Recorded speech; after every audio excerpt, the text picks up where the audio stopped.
Hello, this is actually an introduction to a video that I made probably 3 months ago and wasn't sure if I would put it on my channel or not.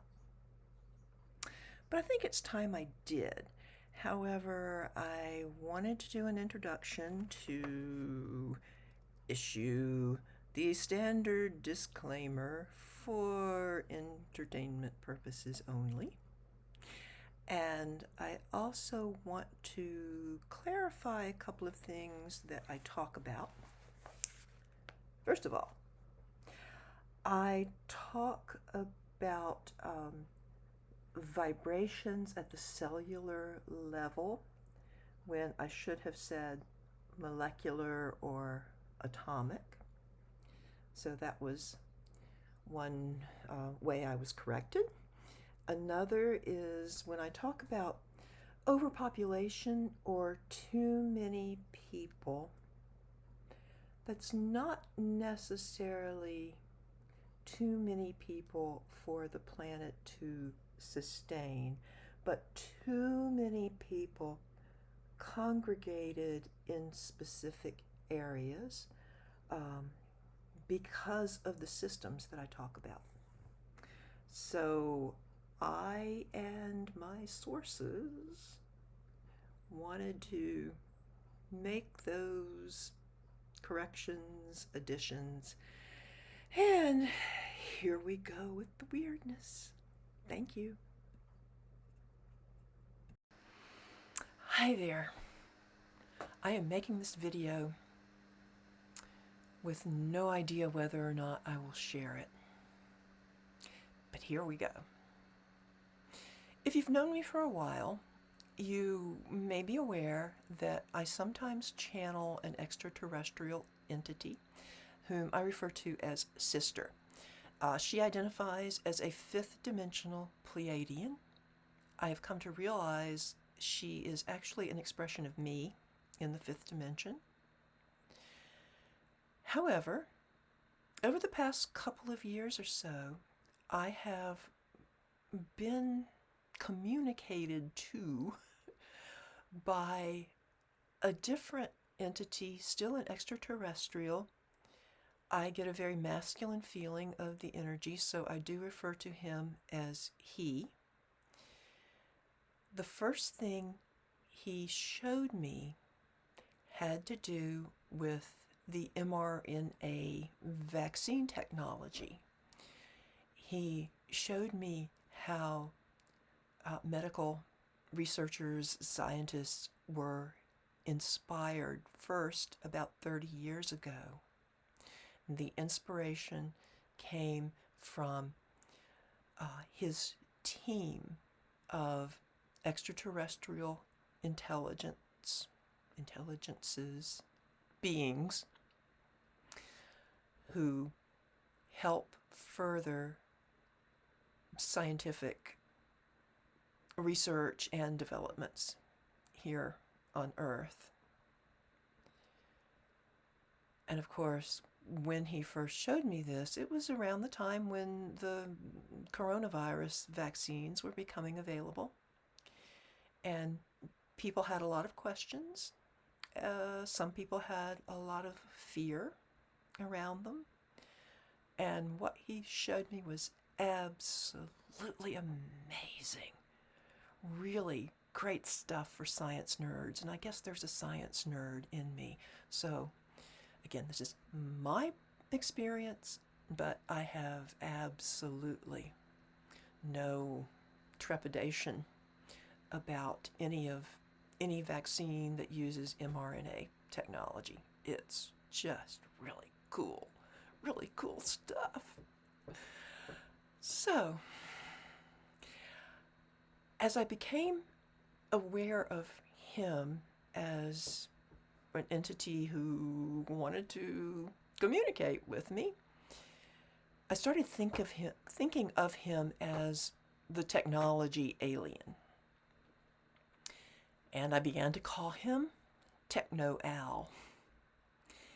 He didn't particularly care for the alien part. He doesn't feel like an alien. he insists that he is my star brother. So the name became Technology Brother and got shortened to Techbro. Yeah, I know. It's kind of goofy, but Techbro.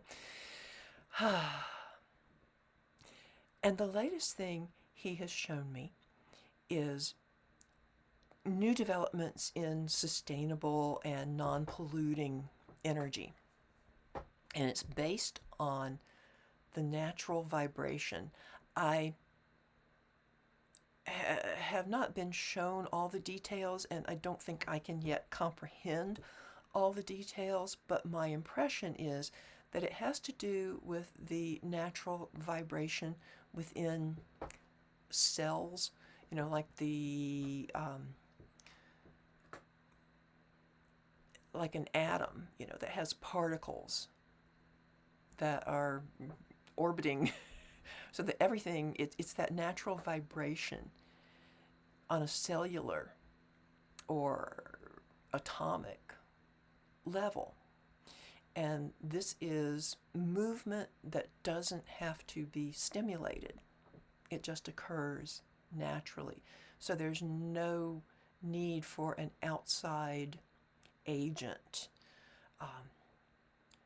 So there's no need for like burning coal to produce electricity, or burning oil, or burning gas. It's based on the internal movement, the internal motion somehow. Again, I certainly don't have all the details. It was just a hint in the direction.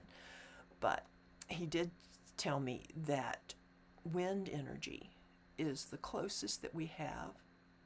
This is how it will be developed, because wind is a natural motion, and is harnessed to create the electricity and the power that we need. So, wind energy right now is our next step. Take a look at my notes.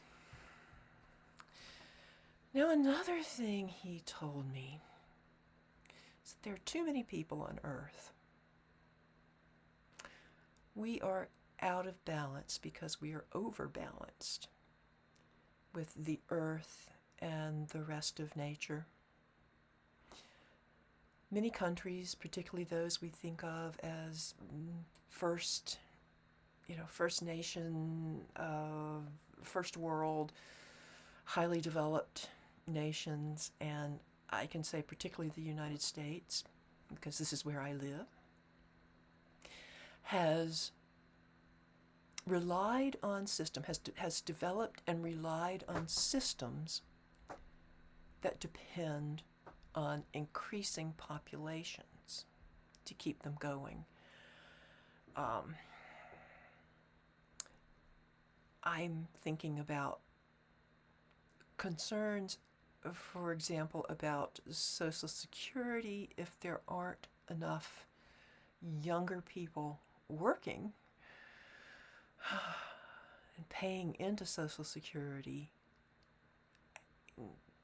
there's a chance it just may fall apart for us older folks.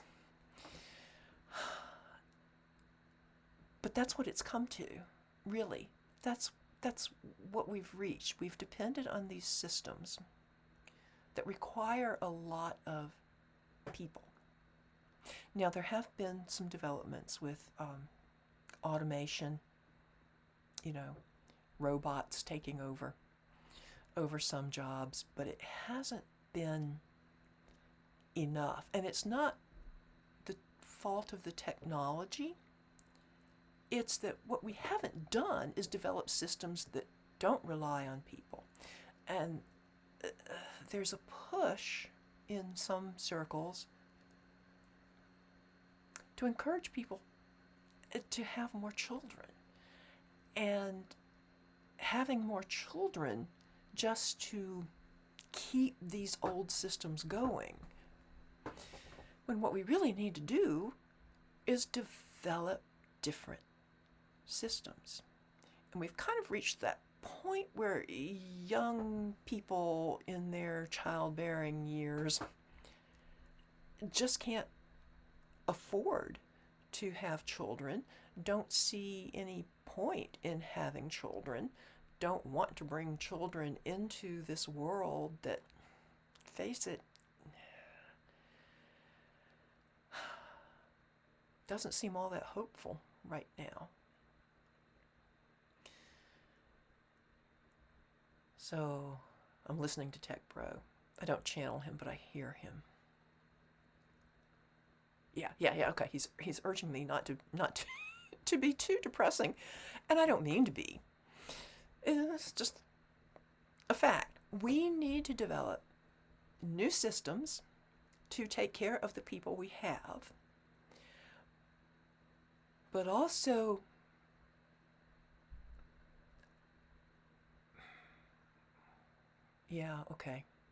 just realize we have too many people. We don't need to keep breeding. One of the things he says, or that he points to as an example of creating new systems that will help take care of the humans that are here without adding more stress to the earth and to the ecosystem, is the development of lab-grown meat.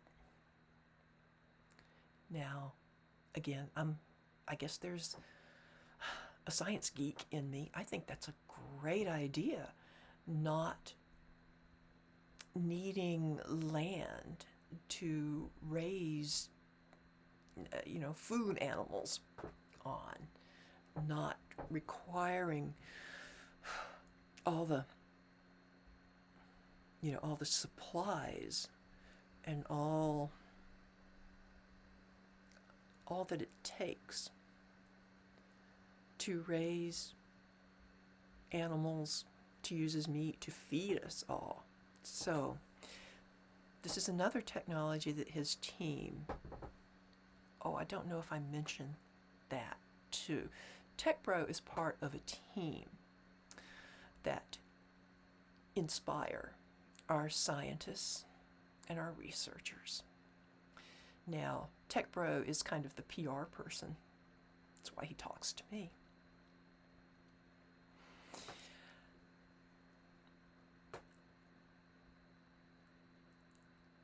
Associated with this whole idea, or the technology of creating lab-grown meat, he has brought up the somewhat misguided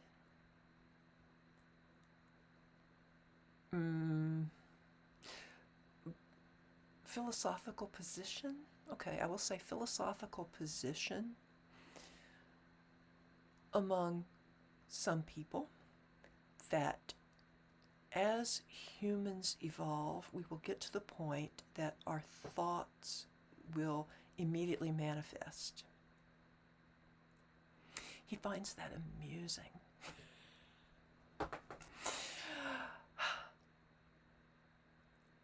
And again, goes back to the idea of lab-grown meat. Well, yes, maybe you want a chicken sandwich,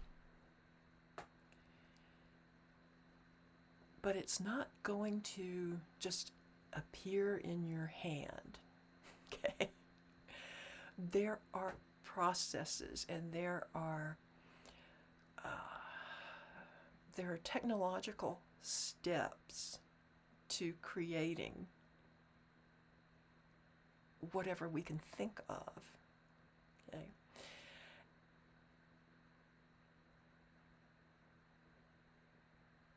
No, okay, he's still amused. It's like you can think of something that you want, but then you have to develop the practical means to get it.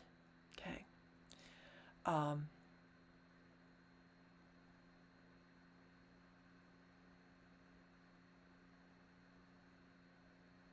There is nothing that will magically appear, but there are things that can be created out of almost nothing.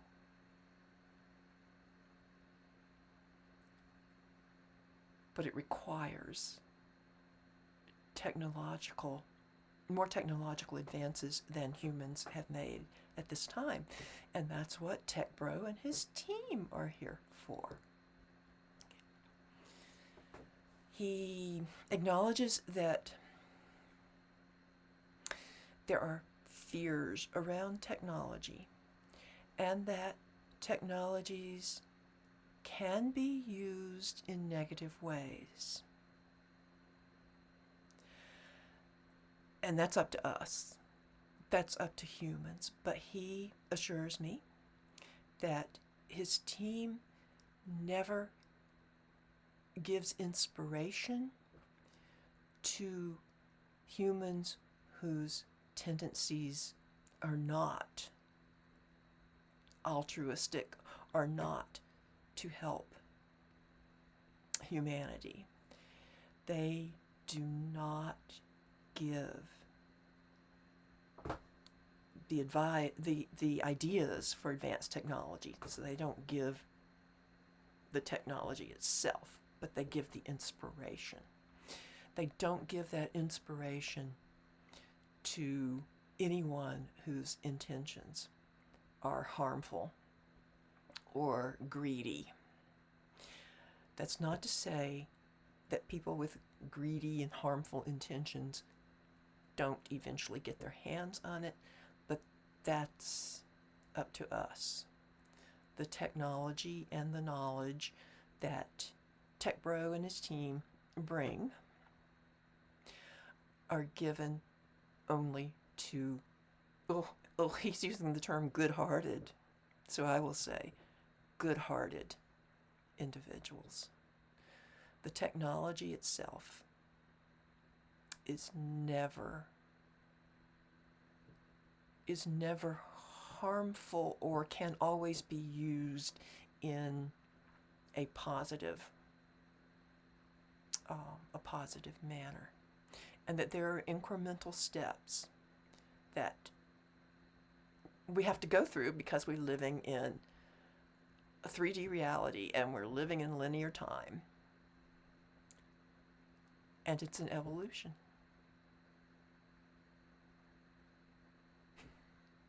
And he just said, happy evolution. I think that's where I will end this video because it's probably been weird and bizarre enough, but hey, if I don't pass on the communications I'm getting, it'll still be weird and bizarre, but you wouldn't know it.